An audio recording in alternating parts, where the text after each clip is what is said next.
Hey everyone, welcome back to this series on color management. Hopefully from the last episode, you're able to figure out how to set up a really good evaluation area. That's a really important step if you want consistent results. In this video, we're going to talk about making the first print to evaluate, and I'm going to recommend you don't actually print one of your own, and I'll give you reasons why. We'll also talk about how we make sure our software is set up correctly to use the correct working spaces, and then how to actually make those prints. Now, we're only going to talk about Photoshop and Lightroom. I don't use other programs. If you use something else like Affinity Photo or Capture One, I'm sure you can figure out how to make a print and make sure you understand your working spaces because the concepts are the same, doesn't matter what software you use. And then we're going to take a look at the prints we make, and we're going to talk about why I chose to print something other than my own print for the evaluation print, because that really will give you some clues as to whether you actually made the print right. And last of all, we'll talk about what you do if you're using an outside lab to do your printing, how you actually make a file to send to those lab and get a print from them that you can then evaluate. Now, the whole idea here, of course, is we're going to try to make this print, and we're going to make this print without any intervention on our part. Once we make that print, then we're going to make our display match it. And once the display matches that print, then from then on, whatever we see on our display, we should get a pretty good match when we actually make a print. And that's kind of, I think I struggled with color management for years because I could never figure out why my screen never matched my print, never match. Till I realized, well, yeah, that's because the only way to make it work is you have to make the screen match something first. There's no magic connection between a screen and the printer itself. And the screen's the one that has most of the variable. The only thing we can vary with the viewing station is the white point of the light, and we're going to calibrate and match to that. And of course, with a printer, we can't change anything. So anyway, let's get started here. Let's talk about first why we use a different print and a few I recommend. One of the reasons we use a print that's what I guess I call them a known target file is, first of all, there's a wide selection of colors, and there's also some other things added to those prints that help us evaluate that our printer's working correctly, and also helps us get a really good idea if we're screens matching when we get to that step. And you can take the time to make your own print, but for all you know, what you've been printing isn't really, you just kind of been getting something, and maybe you're not doing a step right. And the whole idea here is we're going to print a print that thousands of other people have used to set up color management. If we print it correctly, there's no variables in the printing process, remember. If we print it correctly, it's going to look good. And if it doesn't look good, it'll help us figure out, okay, what do we have to do? What did we do wrong? What step are we missing? Is there something wrong with the driver, et cetera, et cetera? Now, there are three that I recommend. The original one is made by Bill Atkinson. He was a member of the original Macintosh design team and actually came up with a lot of the interface elements that are used on modern graphical interface computers. Really, really great guy. He's a lifetime photographer, and that he had a lot of passion about photography.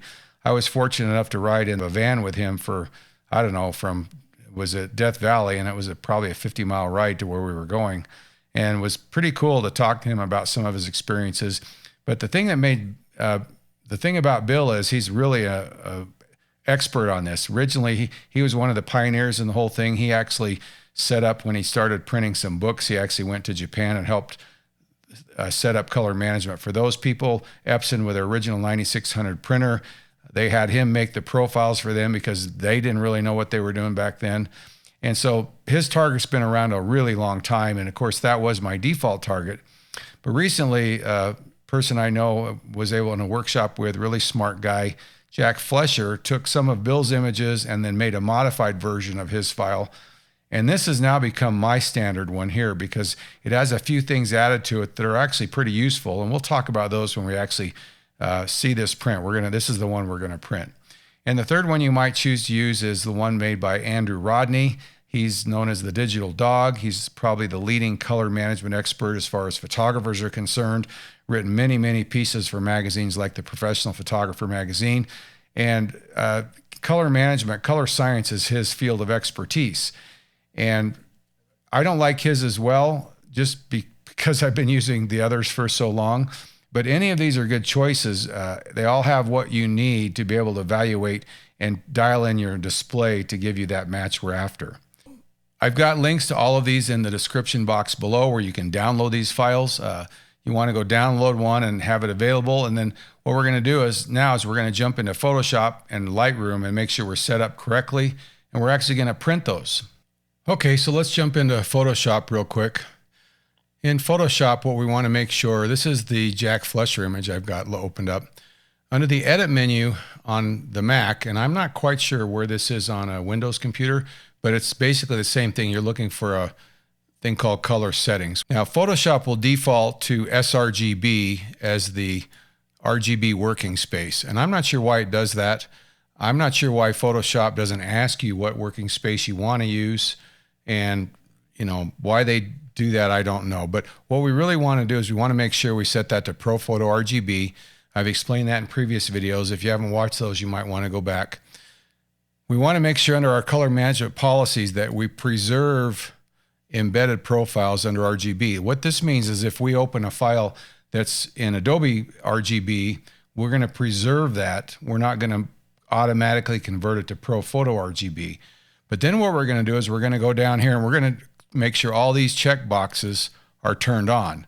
So whenever we open a file that's not Pro Photo RGB, Photoshop's going to ask us, okay, this file isn't Pro Photo, what do you want to do? And you've got a couple of choices. One, you can convert it to the working space, convert it to Pro Photo. One, you can just open it in the current space, and that means for that document only, your working space is actually whatever that space was, Adobe RGB or sRGB. Or you can not do anything, and that's kind of your choices. This way, whenever we open a file that we're not familiar with, we kind of know where we're at. There's really not much point if a file's in Adobe RGB or sRGB to go ahead and convert it to the working space of Pro Photo RGB, because all those colors, they're lost, they're gone. So might as well just work in the space that it's in. So anyway, that's how we want to make sure we set up Photoshop.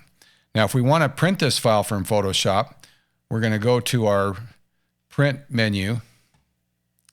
And we're going to use this, I've got an Epson P5000 printer here. We're going to first of all go to our print settings, and we're going to make sure that's all set up. In this case, we're going to do sheet borders, and then we're going to go down here under printer settings. And if you don't see these three little settings right, you might not have the driver installed correctly. Under printer settings, we're going to tell it where it's going to load. It's going to be the paper cassette, the type of paper, and then we're going to go Super Photo 2880, and I think those are the main settings we want. Okay. Now, once we do that, we want to go back in here, and we want to go make sure that we have Photoshop manage the colors. This is the color management system. We don't want the printer to manage the colors, and we're going to go here and we're going to select whatever the profile is of the paper that we're using. In this case, I'm using Premium Luster 260. I'm going to select that profile to send it to. I'm going to go down here. Usually you're just going to want to click the scale to fit media, and we need to turn it to, there we go. So now we'll get a nice full document. And once we've done all that, we're ready to send that to the printer, and we just hit print. So let's jump over to Lightroom now. So here in Lightroom, you can see I have all three of my target files in my library. The first thing I want to do is make sure that when I send a file from Lightroom to Photoshop, that I'm getting the correct working space. And to do that, we go up under Lightroom Classic to Preferences, and we choose our external editing options. I always use TIFF file. There's really not a reason to use PSD any longer. TIFF files can be larger by nature, and most of the time that can be a good thing. Here I choose my working space, so when Lightroom makes this file, it will create it and convert it into a specific space. These are the 4 defaults, and we're going to stay in Pro Photo. Because we're in Pro Photo, we do need to be in 16-bit. That keeps our nice gradation smooth. And then resolution is actually just a metadata number, and you'll set that based on the typical printer that you're using. Most printers are either 360 if they're an Epson, or if you're a Canon, an HP, or a lot of the outside labs, you're going to want to change that to 300. As I mentioned, strictly metadata numbers, so even if you put it in wrong, it really won't have any effect. If you use an external editor to do anything, maybe Affinity Photo or whatever, you can also make sure that Lightroom makes the correct file down here by setting that. I don't have any others, so I can't show an example of that. But this is the way that you can make sure that you get a 16-bit Pro Photo RGB file opened in that file. So that's the first thing we want to do. Next, we'll go over to our print module. As I said, we're going to print this image here. select single image contact. In this case, I've got 13 by 19 inch paper that I've selected. I'm going to go to my page setup. You can see I've used Super A3B with borders. I need to change my orientation. Okay, there we go. I'm going to go down below, and here we're going to go print sharpening. You can turn this on or a little bit if you want or not. The key here is we're going to also go here, and instead of manage by printer, we're going to use our profile. If your profile doesn't show, then you go other, and in Lightroom you're able to select which profiles you can see in your menu there. And let's expand this a little bit. As you can see, I have SCP-5000, 250, and I'm not sure why that one's turned on. So this is the one that I want to use. And I think I've loaded this driver twice. You notice there's two by all of these. There's one there and one there. So I need to probably clean that up. We're going to go ahead and use that one, hit OK. And I will typically just use perceptual in this. I might not have mentioned that with the Photoshop. At this point, we're also ready to print this print. If we've hit the print settings button over here and we've set everything up correctly, then we can just hit the print button here. All the printer button does is bring up this dialog box before you print. And whatever you've put in that dialog box is stored in your template over here. And I know a lot of people, they don't trust it, so they just click printer, but it's actually very, very dependable once you understand what it is. So if I go over here, let's cancel that. If I go to print settings and I set all this up, right? Printer settings. Again, we're going to use paper cassette, super photo, everything's set there. Now, if I hit save, that's currently the default. And so there's no reason to hit printer because I'll just get the same dialog box. So I can just hit the print button. If I actually have a template over here, let's just throw one in. And let's, yeah, it's fine. Create that. All right. And down here's that template that I just made. If I change these print settings and I go back, so let's say we change it to this paper and we'll hit save. Okay, that doesn't change it in the template. Watch if I go here and then I go back and then I go to print settings, you'll see that it doesn't change because that's actually stored in this template. As long as our template's updated with our settings, then we can also just use this print button. This print button is very reliable once you understand what it's doing. And so we'll hit print and there we go. Okay, well, I've got my target prints printed. I actually went ahead and printed all three. This is the one from Bill Atkinson. I think the camera is doing a fairly decent job of recording the colors. Notice that we've got this nice gray ramp, we've got these colors, and we've got these other ramps. These are really useful to evaluate whether you're printing the file correctly. Here's the one from Jack Flesher, and it has some of the more important images from that. And what makes his useful is these strips along the bottom. What they are is it compares 255 white, and there's little boxes that go down, and you can tell how close your printer can resolve detail. Same with black. Gives you an idea of how well your printer is getting shadow detail and highlight detail. So I find that useful, and I really like this grayscale image that he's got. And so like I said, I've been kind of using this one more. Several of them are the same, as you can see. Several images are the same. And then finally, here's the one from the Digital Dog. But it's a good file. Like I said, I actually prefer right now the Flesher one. And mainly it's because of that strip along the bottom. I can really tell if I'm getting good detail. All right, so those are our three prints. Real quick, I just thought I'd give you an example of why using a print like this is a good idea. We've eliminated our own tendencies or our own maybe bad habits. If our print doesn't look good, then there's something we need to do different in the setup. When I first was working on this video, I printed this file, and I'm going to hold this up, and I think I can zoom in, and you'll notice that how the strawberries, they don't look real good. And if you look over here, which side, if you look over here, you can see that I've got some really weird things going on in a couple of these color bands.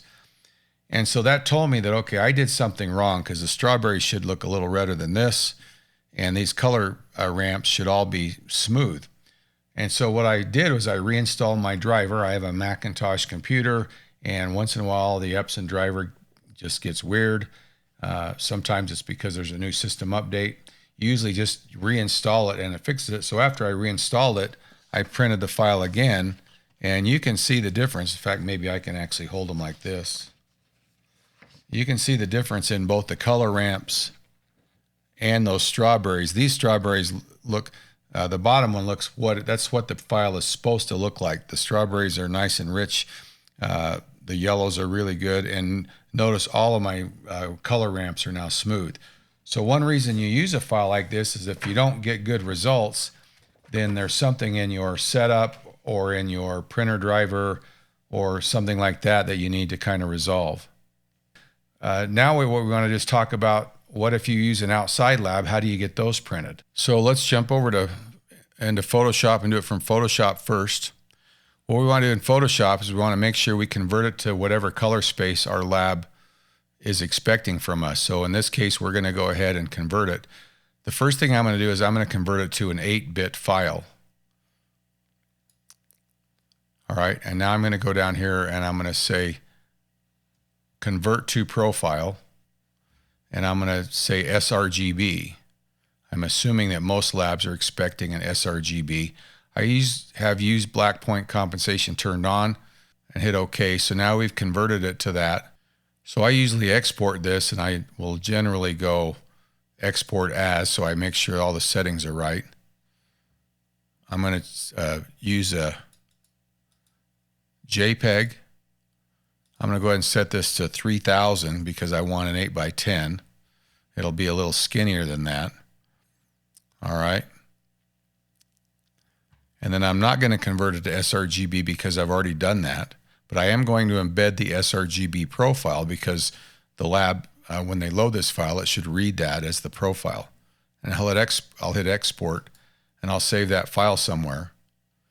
And let's just go to this temporary.